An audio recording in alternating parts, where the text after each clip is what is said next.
Bonjour et bienvenue dans le chai Berthaud Manceau à Mouilleron-le-Captif. En général, pour obtenir du vin, il faut des vignes et un chai dans lequel ce vin sera produit jusqu'à sa mise en bouteille. Mais depuis les années 2000, un nouveau concept de chai est apparu aux États-Unis, le chai urbain. Importé depuis peu en France, il conserve la vinification tout en laissant aux vignerons partenaires le soin de travailler les vignes. Kevin Berthaud et Pierre Manceau se sont lancés récemment dans ce type d'entreprise. Je les rejoins tout de suite pour en savoir plus.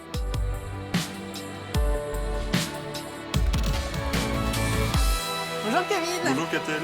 Écoute, enchantée. On est là pour découvrir ton activité. On est à Mouilleron-le-Captif, dans un bassin d'entreprise bien connu. Et donc, toi, tu as installé ton entreprise ici avec ton associé Pierre. Oui. On va expliquer tout ça. Alors, ce qu'on aimerait savoir, c'est qu'est-ce que tu as fait avant? Parce que là, on est dans un chai, donc on se doute qu'on est un petit peu dans le vin. Mais est-ce que c'est ta formation d'origine? Oui.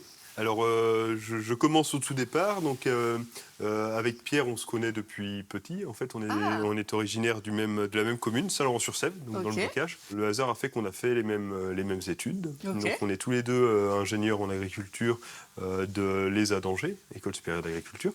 Et donc, on a eu une formation là-bas très agricole et avec une spécialité, en fait, viticulture-œnologie. Ok. Après, vous êtes partis faire vos expériences chacun de votre côté? Exactement. Donc Pierre a beaucoup travaillé en production, gestion de domaine, en gestion de vinification, avec une spécialité quand même chèque, production du vin. En France d'abord, puis il est parti pas mal de temps à l'étranger. Au bout d'une petite dizaine d'années, il est revenu dans le Muscadet, donc dans le vignoble nantais. D'accord.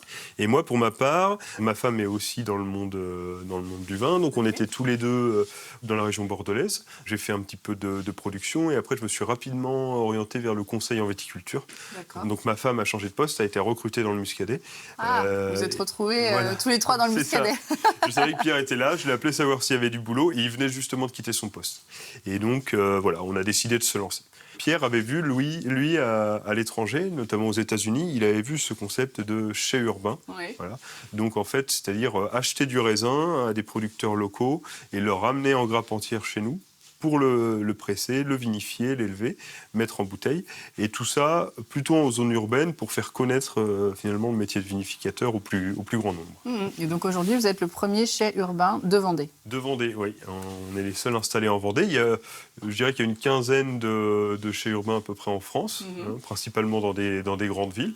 Et donc vous êtes lancé l'année dernière, c'est ça? On s'est lancé, oui, tout à fait. On a commencé à commercialiser nos premières cuvées il y a pile un an, début décembre 2023. D'accord, super. Écoute, justement, on est impatient de voir comment ça se passe ici, comment on produit les vins qu'on voit derrière nous. Donc je vais aller rejoindre Pierre un petit peu plus loin et puis je te retrouve tout à l'heure. Ça marche, Okay, à tout à l'heure. Merci Gaëlle.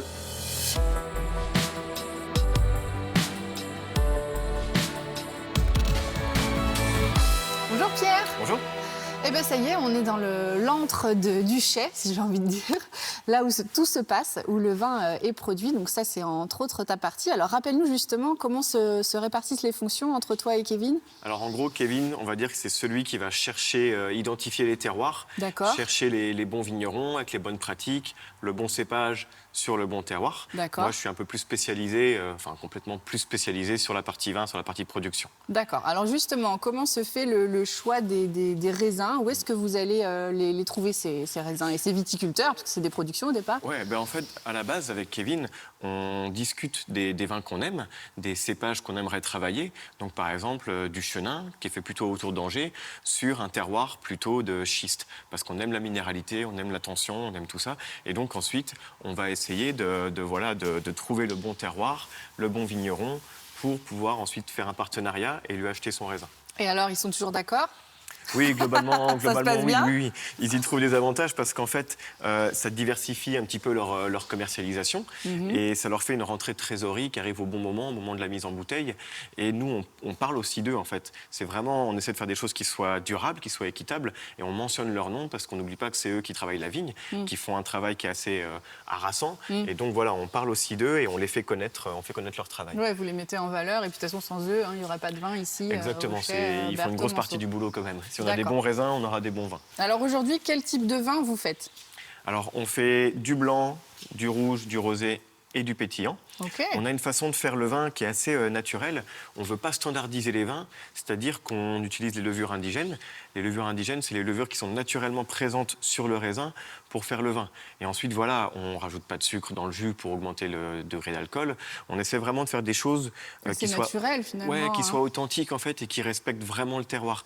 Toute notre vinification est axée sur le fait d'avoir du bon raisin et donc de le valoriser au mieux sans faire le petit chimiste en fait. D'accord. Bah, justement, ce travail de petit chimiste, là, de se dire, OK, je vais prendre un peu de raisin de là, de cette production, un peu de raisin de là, etc. Ça, c'est ta partie. C'est toi qui évalue, qui fait la petite mixture. Ouais, bah alors, il y a plusieurs façons de voir les choses. On a une gamme où on va faire des assemblages. Et là, dans ce cas-là, on va quand même vinifier les lots séparément. Et ensuite, on pourra faire des assemblages. Et après, on a une autre gamme, plutôt terroir, où là, c'est vraiment un vigneron, une parcelle, un vin. Le but, c'est vraiment d'exprimer le terroir au mieux possible. Et donc, on vinifie dans les cuves inox. Les cuves inox, c'est ce qui va vraiment respecter le fruit au mieux. Et après, pour une autre gamme, des gammes un peu plus d'élevage, dans ces cas-là, on va les élever un petit peu en barrique, en fait. D'accord. Sur une année type, l'arrivée du raisin, si on veut, on peut prendre le truc encore plus loin. Il y a la taille qui se fait en novembre-décembre. Ouais. Là, on ne va pas forcément voir les vignerons. Mais à partir de mars-avril, quand les feuilles commencent à éclore, en fait, quand ça débourre, c'est les bourgeons qui s'ouvrent, là, on va commencer à aller voir les parcelles. On va les voir une fois par mois. Puis après, le rythme s'intensifie un petit peu au moment de la vendange, parce qu'il faut qu'on aille goûter les raisins, qu'on discute avec le vigneron pour voir à quel moment on vendange. Parce que c'est aussi nos équipes qui vont vendanger. Ça, c'est en septembre-octobre. Après, le vin, il se fait. Et pour les vins de terroir, on a un élevage qui est plutôt court, 6-7 mois, et c'est mis en bouteille au mois de mars-avril, à peu près. D'accord. Donc là, on est en novembre. Là, il se passe quoi en novembre? Là, on vend le vin. On est juste... Ah ben oui, il faut. Le vin de l'année dernière, du coup. Mais au niveau des vins qui ont été faits cette année, ils sont en élevage. Ils sont en cuve, ils sont en train de se reposer parce que les vins, ils sont tout juste faits. Ils sont chargés de gaz carbonique encore. Et il faut leur laisser un petit peu le temps de se reposer, de passer l'hiver pour qu'ils soient au top après pour la mise en bouteille au printemps. Quel choix vous avez fait au niveau de la distribution? En fait, distribution, on essaie vraiment de trouver les bons interlocuteurs parce qu'on a une démarche assez spécifique et donc il faut qu'on ait des partenaires de qualité qui puissent expliquer notre démarche aux clients. Donc, on ne trouvera pas forcément en grande distribution parce qu'il n'y a personne pour conseiller les vins. Mais par contre, chez des cavistes qui aiment travailler avec les producteurs bio, avec des petites cuvées un petit peu atypiques, des restaurateurs, on marche bien avec les restos gastronomiques parce que le fait de ne pas standardiser, ça fait des vins qui ont une vraie identité. Ce n'est pas encore fait, mais un petit peu d'export. On a plusieurs touches. On a une précommande pour la Norvège. Ça, on aimerait développer un petit peu parce que voilà, faut diversifier. Faut, en fonction de la saison, si on a une mauvaise année en France, c'est bien d'avoir un peu d'export qui prend le relais. Ensuite, on a des agents commerciaux aussi qui nous représentent dans d'autres régions. Oui, d'accord. Donc là, j'imagine que le côté commercialisation, etc., ça, c'est peut-être plus ta partie à l'heure actuelle ou vraiment Kevin s'en occupe plutôt aussi bien. Ouais. Maintenant que tu es passé du côté, OK, je suis chef d'entreprise, avant tu étais employé à l'étranger, etc.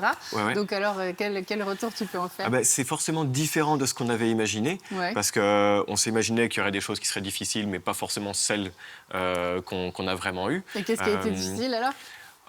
Surtout en fait la vente et de faire comprendre le projet sur le fait qu'on est sur un concept qui est particulier. Le concept du chai urbain, il faut encore l'expliquer. C'est ça en fait. Et puis vous êtes les premiers en même temps. Puis en fait on est un micro-négoce, mais le mot négoce, les gens ne savent pas toujours ce que ça veut dire. Nous on n'achète pas du vin, qui est déjà mis en bouteille. Non. On achète du raisin. Kevin était... il y a une vraie production. Et puis on a une démarche, on consigne les bouteilles. On a vraiment des vrais partenariats avec les vignerons, on les connaît bien maintenant. Ils sont contents de nous trouver. Et donc, il y a une vraie démarche qui est positive. Et on pensait que les gens auraient mieux compris. Et bon, voilà, ça se met en place. Mais au début, il y a des gens qui nous disaient « Oh, on a entendu parler de vous. Non, moi, je travaille qu'avec des producteurs. » On est producteurs et on récolte nous-mêmes, quoi. OK, écoute, merci beaucoup, Pierre. Je vais retrouver Kevin. On va évoquer les développements, parce que cette entreprise, elle est encore toute jeune. Et je sais que vous avez beaucoup d'idées. Oui, c'est pas ce qui manque. Ça ne manque pas. On va évoquer ça ensemble. Merci. À bientôt. Merci à vous.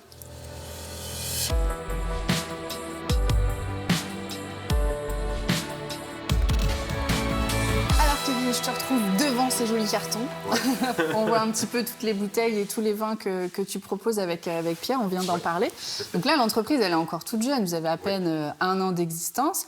On voit que ça a déjà bien avancé, mais du coup, vers quoi vous allez là, sur les années à venir? Quels sont vos projets? Alors nous, notre but, c'est vraiment de profiter du fait qu'on est en zone urbaine, parce qu'on n'est pas là juste pour dire qu'on est en zone urbaine, et puis du fait qu'on est entouré par je ne sais combien d'entreprises dans un département en plus où l'entrepreneuriat est vraiment poussé, finalement pour proposer des activités, des ateliers, que ce soit aux particuliers, aux entreprises, aux associations. Ce qu'on veut développer, c'est notamment l'atelier assemblage. Vous venez, on goûte différents vins en monocépage, c'est-à-dire qu'il n'y a qu'une seule variété de raisin dans chacun de ces vins. Chacun de ces vins a des caractéristiques. Tel vin va être plus fruité, tel vin plus tannique, tel vin avec plus d'acidité, par exemple. Et donc, l'objectif, ça va être, une fois qu'on a goûté tous ces vins, vous avez une éprouvette et vous allez créer votre propre cuvée selon vos goûts. Et ça, on arrive à le faire en juste quelques heures de découverte, parce que ça paraît ambitieux comme ça, de faire soi-même son assemblage juste dans un atelier de, je sais pas, quelques heures peut-être. Ça dure à peu près 2 à 3 heures, mais il faut vraiment se décomplexer. Là, il n'y a vraiment qu'une chose à savoir faire dans ces ateliers, c'est savoir dire si vous aimez ou si vous n'aimez pas. Et donc, au bout d'un moment, en tâtonnant, on va arriver au vin qui vous plaît vraiment. Et donc là, on le mettra en bouteille, on va mettre l'étiquette de votre choix, on va le cirer, etc. Ah oui. On essaye de le développer aussi pour les mariages, pour une cuvée de mariage, une cuvée un petit peu... C'est des moments un peu uniques, donc pourquoi pas créer une cuvée unique finalement. C'est vrai qu'autour du vin, il y a beaucoup de choses à faire. Donc ça, c'est vraiment notre gros axe de développement. Et à côté de ça, le but, c'est aussi de revenir, de garder un lien fort avec la vigne. Donc, en parallèle de toute notre activité, on essaye petit à petit de développer un petit vignoble à côté. Donc là, on a un fermage sur une petite parcelle à la Chaise-le-Vicomte.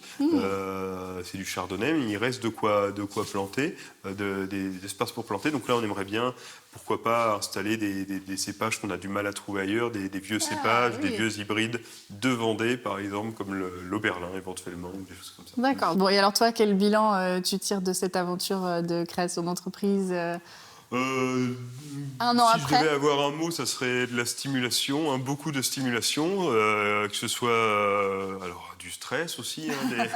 Des nuits sans sommeil. Ouais, exactement, mais finalement, on ne voit pas le temps passer et ça crée beaucoup d'enthousiasme. De la fierté aussi peut-être d'avoir créé ça tous les deux. Oui, complètement, de la fierté et puis de la fierté de notre entourage aussi, je pense. Donc ça, c'est important.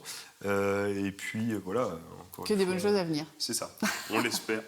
Écoute, merci beaucoup. On est ravis d'avoir découvert, pour ma part aussi, ce concept de chai urbain, et puis en particulier le vôtre, donc ici à Mouilleron-le-Captif. Écoute, on reviendra vous voir dans quelques années. On verra ce que vous êtes devenus. Merci Kevin, à bientôt. Merci, à bientôt. Au revoir. Au revoir, Kétel.